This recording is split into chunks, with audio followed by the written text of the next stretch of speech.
Drama पत्थर दिल के आने वाले एपिसोड में आपको दिखाया जाएगा ज़ैन ये बात जान चुका है कि हनान ने ज़ारा के साथ और इनके साथ धोखा किया है। और जब ज़ैन को ये बात पता चल जाएगी तो ज़ैन क्या हनान को पुलिस के हवाले कर देगा और क्या हनान ज़ारा को तलाक दे देगा।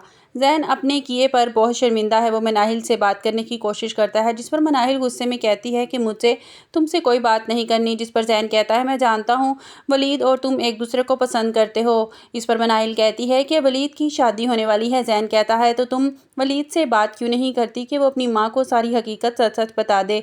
तुम एक दूसरे को पसंद करते हो। तो मनाहिल कहती है कि मैं तुम्हारी तरह इतनी खुदगर्ज नहीं हूँ। सबा के साथ शादी का फैसला वलीद की माँ ने किया है और वलीद नहीं चाहता कि इसकी वजह से इसकी माँ परेशान हो। जिस पर ज़ैन कहता है, तुम्हें कोशिश तो करनी चाहिए और तुम कब तक इस तरह अकेली ज़िंदगी गुजारोगी। जिस पर मनाहिल कहती है, इस घर में रहना भी कौन चाहता है, ख़ास तौर पर ऐसे घर में जहाँ हनान जैसे लोग मौजूद हों।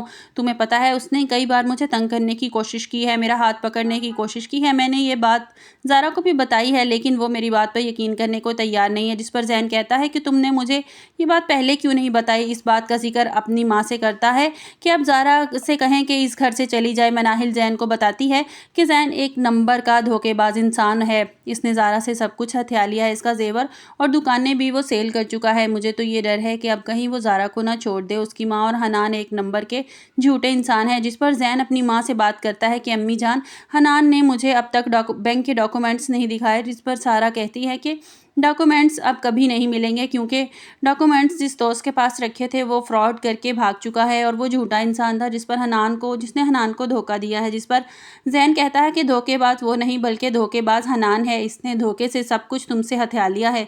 मनाहिल ज़ैन से कहती है कि तुम्हें मेरे लिए परेशान होने की ज़रूरत नहीं है। तुमने मुझे धोखा दिया, मुझे रुस्वा करके छोड़ के यहाँ से चले गए, तब भी मैं ज़िंदा थी और अगर अब वलीद भी शादी कर लेगा तो तब भी मैं ज़िंदा रहूँगी। बस मैं अपनी वजह से किसी को तकलीफ़ नहीं दे सकती।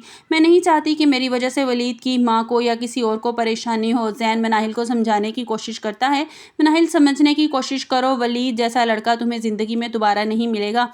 तुम्हें दोबारा ऐसा मौका नहीं मिलेगा। तुम्हें कुछ भी करके वलीद से बात करनी होगी कि वो अपनी माँ को समझाने की कोशिश करे। अगर तुम चाहो तो मैं वलीद से बात कर सकता हूँ। जिस पर मनाहिल कहती है, हरगिज़ नहीं। वलीद की माँ जब वलीद को परेशान देखती है तो इससे पूछती है कि वलीद, मुझे क्यों लग रहा है कि तुम इस शादी से खुश नहीं हो। जिस पर वलीद कहता है कि अम्मी सबा ऐसी लड़की नहीं है जैसी मैं चाहता हूँ।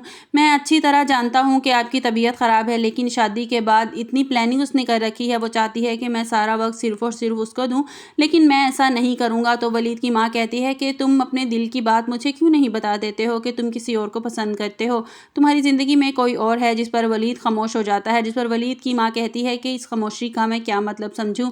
अम्मी, मैं चाहता हूँ कि फैसले पर आप एक मर्तबा फिर गौर करें। आप गलत नहीं कह रही, लेकिन सबा एक खुदसर लड़की है। तो वलीद की माँ कहती है, तुम्हें कैसी लड़की पसंद है। तो वलीद के मुंह से अचानक निकल जाता है कि मुझे मनाहिल जैसी लड़की पसंद है।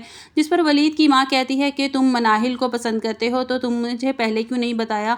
तो वलीद कहता है कि अम्मी, आपकी तबीयत ठीक नहीं थी, मैं आपको परेशान नहीं करना चाहता था। आप जानती हैं ना कि डॉक्टर ने आपको किसी भी किस्म की टेंशन लेने से मना किया है। तो वलीद की माँ कहती है, तुम्हारी कोई भी खुशी मेरी तबीयत से बढ़ के नहीं है वलीद। आज ही मैं सबा की माँ से बात करूँगी। दूसरी तरफ ज़ारा हनान से बात करती है कि तुम्हें किसी भी तरह डॉक्यूमेंट्स भाई को देने होंगे। हनान भाई बहुत गुस्से में है। मैं चाहती हूँ कि तुम्हारे बारे में कुछ गलत ना सोचें। जिस पर हनान गुस्से में कहता है, तुम्हारे भाई को मुझ पर यकीन नहीं है।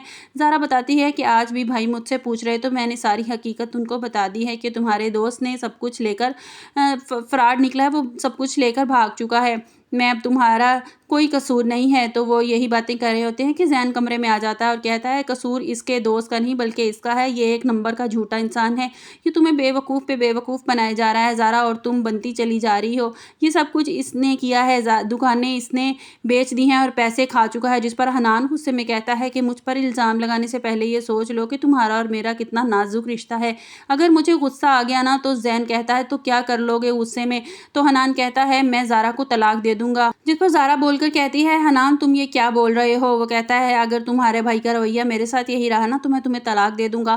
ہاں میں ایک نمبر کا جھوٹا انسان ہوں، میں نے دھوکے سے تم سے پیسے ہتھیائے ہیں، میں نے تم سے شادی تمہاری دولت کی وجہ سے کی تھی۔ جس پر زہرا کہتی ہے اس دولت پہ میرا کوئی حق نہیں ہے، وہ سب کچھ مناہل کا تھا، یہ دکان نہیں، یہ گھر سب کچھ مناہل کا ہے۔ جس پر زین بول کر کہتا ہے کہ جب سے اس کو پتہ چلا ہے کہ یہ گھر مناہل کا ہے تو مناہل پر اس نے ڈورے ڈالنا شروع کر دی ہیں، تم مناہل کو تنگ کرتے ہو، جھوٹے فراڈ انسان، ابھی اس گھر سے نکل جاؤ۔ ان کہتا ہے کہ مجھے بھی کوئی شوق نہیں ہے اس گھر میں رہنے کا جہاں میری عزت نہ ہو۔ آپ کو ہماری ویڈیو کیسی لگی کمنٹس باکس میں اپنی رائے کا اظہار کیجیے گا اور لائک اور سبسکرائب کیجیے گا۔